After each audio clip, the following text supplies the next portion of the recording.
People don't understand their natural advantages, and they don't use them. So that's bad, number one. But worse, number two, is if you don't think you're a good ice skater, or if you're convinced you're not a good cellist, you're not going out and try it. But people are buying stocks anyway. They're not discouraged. They just think it's a gamble.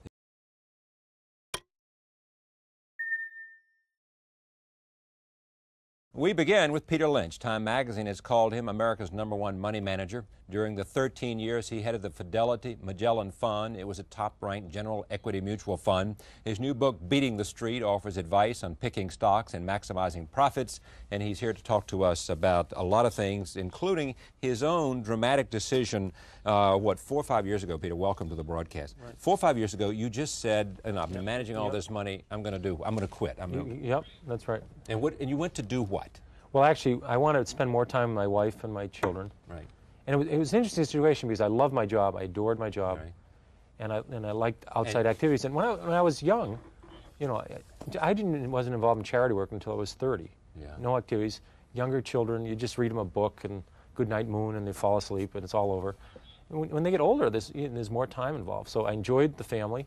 But I was leaving for work at 6 in the morning. I was getting home at 7 o'clock at night, 6 days a week. This was in Boston? Yeah, traveling 14 days a month. It was just too much. So I said, you know, I said, that's it, I can't take it. And fortunately, I had made enough money to say I could give up the job, so I didn't have to give up the family or the outside activities. And so what happened then? So you did what with your life? Well, I cut back from about a 80, 90-hour week to a 40 or 50-hour week, and in the morning, I make breakfasts and lunches for the kids, and I do the spelling words and the Spanish words, and Carolyn does the math and the science, and I see Carol in the morning, and off I go to a place. You have to go, in my opinion, you have to go somewhere to do something. If you stay at home, you wind up answering the telephone or watching cartoons, so or falling asleep, taking a nap, so she does the hard work. And I go, Fidelity gave me an office, and I have a secretary, and I spend majority of the time working on charity things like inner-city schools, inner-city libraries, inner-city housing, helping people manage their money, or no, not at all. None of that. No. Just some of the charities I'm on the investment committee of some of the Museum of Fine Arts.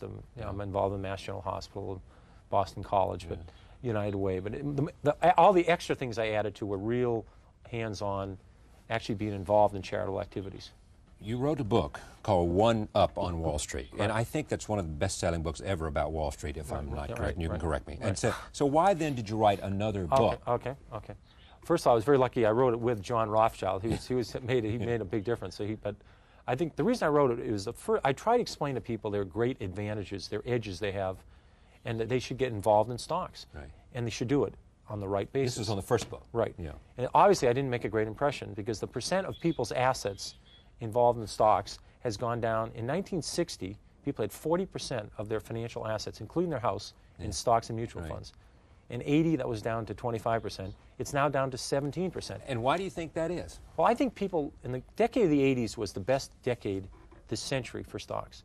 I think people managed to lose money in the 80s doing it themselves because their methods were so flawed.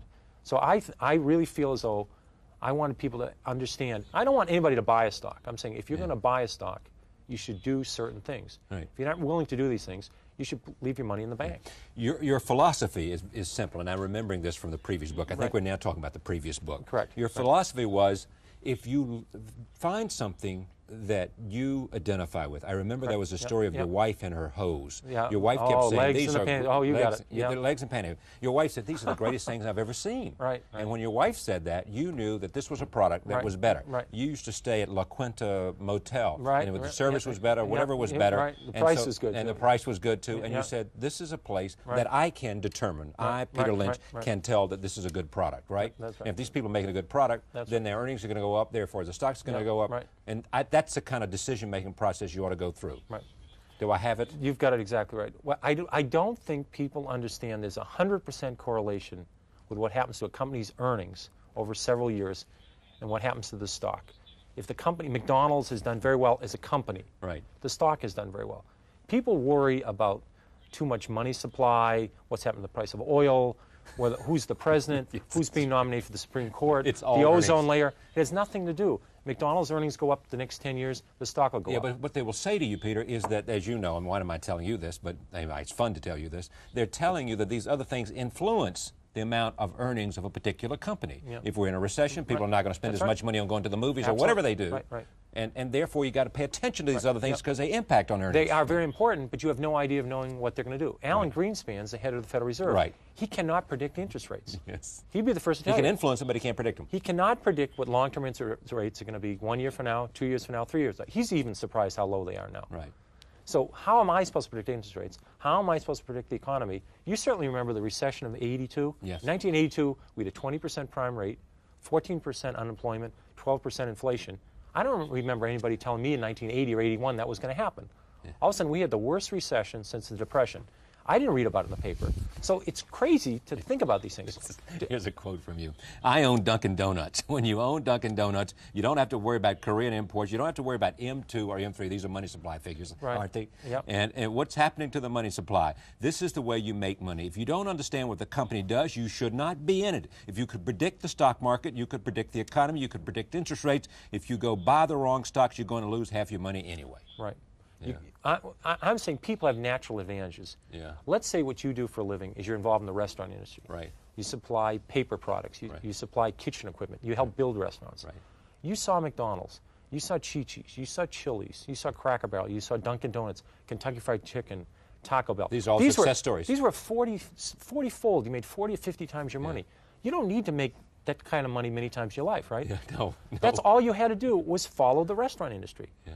People are in industries. They're in the publishing industry. They're in the chemical industry, the paper. Why don't they just stay with that industry? You only need a few stocks a decade. How many good stocks do you need in a lifetime? Instead of people that are in the restaurant industry, they're buying biotechnology stocks. Right. The people in the chemical industry know nothing about biotech. About it. The people in the chemical industry are buying oil stocks. Right. It's absolutely absurd. People don't understand their natural advantages, and they don't use them. So that's bad, number one. But worse, number two, is if you don't think you're a good ice skater, or if you're convinced you're not a good cellist, you're not going out and try it. But people are buying stocks anyway. Yeah. They're not discouraged. They just think it's a gamble. Yeah. So therefore, they go forward and they bet on one stock for a week and a half, and it goes up, and they make $2 on it. Then they sell it, and they buy something else. When 3 years is over, all they've done is generate a lot of commissions, and they've probably lost money. That's a mistake. So your advice is what? If you don't understand a company, if you can't explain it to a 10-year-old in 2 minutes or less, don't own it. Because when it goes down, let's say the stock goes down 2 points. You won't understand what's going on. What do you do? Do you buy more? Do you flip a coin? And chances are your broker doesn't either? He or she certainly doesn't know about it. I mean, who knows what all these things are with auto back planes and mega flops? Who knows what all these So buy what you know. Buy in your industry, buy what you know, buy local companies. Yeah, so suppose you don't have an industry. I mean, you don't really... You buy local companies, companies in your own industry. 10 years after Walmart went public, 10 years after Walmart. 10 years after it went public, it's a 25-year-old company now. Right. You could have bought the stock and made 50 times your money on it. 50 times. If you bought it 10 years after it was public already. It had already gone up 5-fold. So you could have made 250-fold. But I'm saying, let's say you were in a town, they came into it and they said, boy, these prices are great. They're doing terrific. I like the bargains. And you checked it out. You spent a little bit of work on it. Yeah. I mean, people are very careful. When they buy a dishwasher, they do some research. They'll put $10,000 in some stock they hear on a bus. So if you did a little bit of research, you'd say, Walmart's only 10% of the country. They're not even saturated there. Why can't they go to the rest of the country? So this is more of the same? Is it what it is? It's more of the same. Plus, I show examples. It's a touch more detailed. It actually shows me in action. Right. I picked 21 stocks early in 1992. Right. Some work, some don't. I follow those companies. Some of the companies, the fundamentals deteriorate. Some they improve. I watch those companies go through the year. I also explain the retail industry. I try and make it very simple. And I talk about a wonderful example. Is a 7th grade class. Yeah. The teacher of that read my book, and my first book that you were talking about. You and I did a show on that in Washington. You remember that show? This is a long time ago. She read the book, and I said, if you made it through 5th grade math, you can do it in the stock market. She says, okay. She started teaching it in 7th grade, 7th grade class. These kids had to study companies. They had to look at their balance sheets to see if they're solvent. And they picked stocks. These stocks were up 69% over 2 years when the market was up only 20. And they picked stocks like Limited. They picked the Gap. They picked Walt. They understood these companies. They also picked IBM. I lost money on that too. I mean, everybody makes mistakes. Everybody did, yeah. But I'm saying this was a school, St. Agnes' School in Arlington, Mass. But in addition, in the decade of the 80s, there was 8,000 investment clubs. These are amateur, sort of average people just investing. These investment clubs, 62% of them, of these clubs, beat the market. In the decade of the 80s, only 25% of professionals beat the market. Let me go back to one other subject. after you're coming back to Fidelity, aren't you? Aren't you going to do something? When I finish this book, I've been working about 1 or 2 days a week the last year and a half on this book. Right. Now I'm done with the book. I'm going to go back to maybe 1 day a week working with the younger analysts, just listening to them, talking to them. I'm not telling them to buy Xerox, so you're not to sell rejoining Xerox. your old lifestyle. Not totally. I'm not going to run another fund. 13 years was plenty of running a fund. I'm just going to work with younger analysts, let them ask questions, I'll ask them questions. It's going to be a lot of fun. Now, do you still follow, do you manage any money for anybody other than yourself? No, manage. I manage money with other people for some charities. Right. But no, I don't manage anybody's accounts. You're not doing some mutual fund, no, some pension zero. fund, some nothing. I'm out. university Went cold fund. turkey. No. All right. You cold turkey, did you? Cold turkey. Now, are you happy you did this? I mean, oh, obviously delighted. It's great. You know, no, and you like your new life? Oh, it's fabulous. All right. Yeah. Let's talk about the Clinton economic plan. What do you think of it? Yeah. Well, I think his theories are excellent. You know, we clearly. Which theories are excellent? Well, he claims that we're going to do more investing and less spending. Right. And that statement you can't argue with. Less consumption, more saving. You absolutely have to invest more in education. You have to invest more in companies. You have to invest less in just spending money. I mean, today people are encouraged to spend. You spend money. Let's say you put an addition on your house. Right. You spend money on that. That you can get a tax deduction because the interest on it is tax deductible. Mm-hmm. If you invest, if you take your money and put it in the bank, you're taxed at a very high rate. They have this incredibly unfair term. It's called unearned income. Every time I do on the income taxes, and I fill out the number for what you made, the money you put in the bank, and it's called unearned income. It's an insulting term. But anyway, if you buy a stock and you make money on it, you pay a 28% tax on it. Yeah. Guess what the capital gains rate is in Japan? Capital gains rate in Japan is 10%. Zero. Right. I mean, we're not encouraging people to save. We're not encouraging people to invest. So we're encouraging people to spend. You're in favor of the elimination of the capital gains tax that Bush proposed? Reducing it or eliminating it. And I'm glad that Clinton didn't raise it. I mean, he raised other taxes. This fairness thing I understand. And what about this tax the rich business? You buy that? I think fairness, it's a debate what's fair. I certainly think raising taxes is appropriate if it's at the same time you cut the spending. It's a lot easier to raise taxes than cut spending. If we can cut spending and get government's share of the gross national product reduced, it'll be fair. But our country works very well. It's working extremely well. I mean, you just don't want it to spin out of control. You don't buy into the stimulus package, though. Don't buy into that at all. You believe that we don't need to go out and create jobs Charlie, for people. We've had 8 recessions since World War II. We've got out of every one of them. This is number 9. There's nothing unique about the system. We'll get out of this one. And the decade of the 80s, the 1980s, we had 18 million jobs in the United States.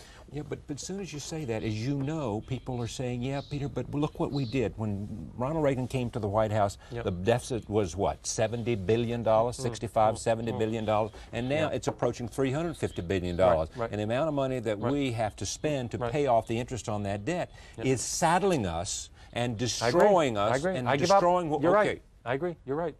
I agree with that. Don't tell me how many jobs we created in the 1980s, because you can always create jobs if you're willing to. No, the government didn't create that. Right. The 500 largest companies in the 80s eliminated 3 million jobs. Eliminated 3 million, and we added 18 million. These 2.2 million businesses started. 2.2 million businesses started in the 80s. Now, some of them didn't make it. Right. But if on average they have 10 employees today, that's 22 million jobs.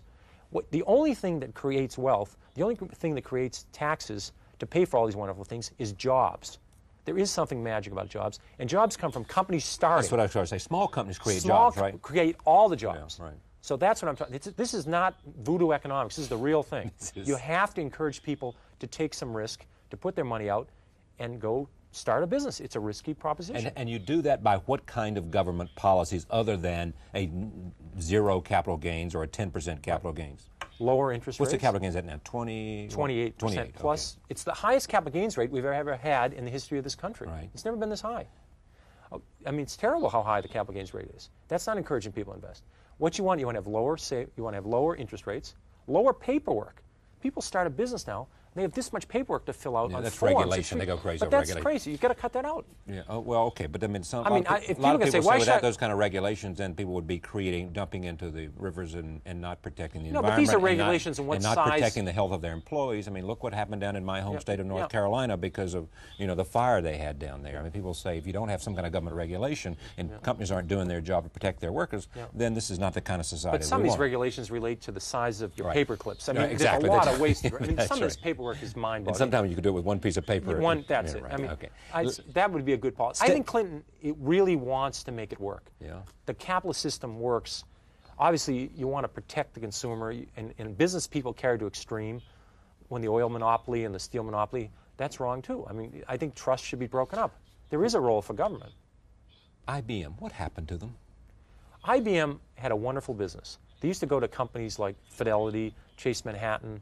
They used to come and explain to these people how to use computers. Yeah. They didn't know how to use computers. Yeah. They went to companies and went in with very talented, experienced people. IBM, and explained to people how to use computers. Today, all these companies, like Johnson & Johnson's, American, Bristol-Myers, they have people in the company already that know computers backwards and forwards. Right. The same IBM people walk in with these solutions. They don't need all those people. So all these companies took IBM's business away from them? No, they do internally. They have experts internally now that are trained in, it's called now management information systems. They have all these fancy acronyms for it. They have skilled people. All they want now is software and a cheap box. They don't need all these. So IBM was dealing in a system that was very effective for 3 or 4 decades.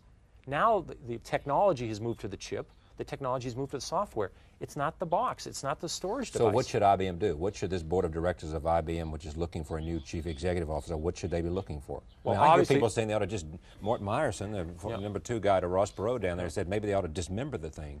Well, or maybe they ought to create all kinds of little entrepreneurial companies from within, break it up. They'll eventually, they have incredible technology. They're very skilled. They have a lot of determination. Right now, unfortunately, it's sad, they have too many employees. They have too many factories. They try to do it all themselves. They're working the right direction. I mean, there's nothing wrong with the direction they're going. They will turn it around.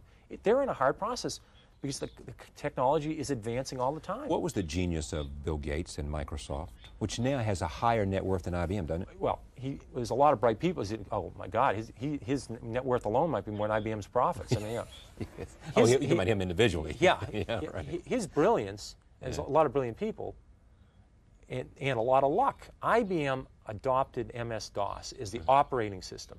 Right. They rushed to the market with the first computer. They needed an operating system, and he had the only one. If they'd waited a couple years, they could have used their own. So MS-DOS became the basic operating system of every computer, whether it was a compact computer. The only computer system that didn't use it was Apple. Apple had their own operating system. So every computer that went out there all over the world needed MS-DOS. He used that to come along with Windows. So he was there. He was like the gasoline. When people, whatever car, if you had the rights to all the gasoline, you don't care whose cars. Or said another way, I mean, IBM was making all of these razors, and he was making all the razor blades. You got it right. Yeah, absolutely. And there were other people making razors to use his blades. Exactly. Yeah. So he had all the razor blades around. No, obviously he's a bright person. And rich. Yeah. And EDS, Ross Perot. What do you think of Perot? I think he's a well-meaning, talented guy. He's done a lot of good things in education. Would you vote for him for president? I did. You did? Yep. Perot was your guy? Yep, I sure did. Why? Well, it was sort of a protest vote because I know in our state, in our state, I knew in Massachusetts the Democrat was going to win anyway. Right. And I really thought his concepts of cutting down on the deficit and more investment. Cutting down on the deficit is a good idea. Oh, it's absolutely a good idea. Right. It's a terrific idea. Give me 5 good stocks to watch, not to buy, but just to watch. 5 ideas that you think where people are really on the right track and created a good business. Well, I think not touting stocks, America. I just want to know what Peter likes. Okay. Well, we have a company in Boston called Pan. It's a company that makes croissants and they make breads and they have a state-of-the-art bagel they're working on. I can understand that company. Me too. They're only in about 20% of the country. They're starting to roll. Yeah. Right now, I think, the price is fully priced. And I think now is the time. What's it selling for? What's fully priced? Oh, I mean, it's 25 times next year's earnings. I mean, that's very high. Right. But I think over the long period of time, I'm hoping the market goes down and the stock will go down and I'm going to back up the truck and buy a lot of shares. I think now is the time to look at cyclical stocks. I think the economy is going to get better around the world in '94. It's already getting better in '93 in the United States. And even better in '94. Better in '94 because right now it's slumping in Germany and it's slumping in Japan. So I think now is the time to look at cyclical companies in the paper industry, the aluminum industry, the steel industry. They've cut the costs. They're the lowest cost producers in the world. And when things get better, they're going to make a lot of money. What about little small companies we should look at? Oh, there's tens of thousands. Well, name one. A small company? Well, I guess I'd say Pan's the small ones. Or another one would be J. Baker is a relatively small company. What do they do? It's a retailer. Or Supercuts. They do haircuts. That's a small company. Peter Lynch is back with a new book called Beating the Street. It is always interesting to have him here.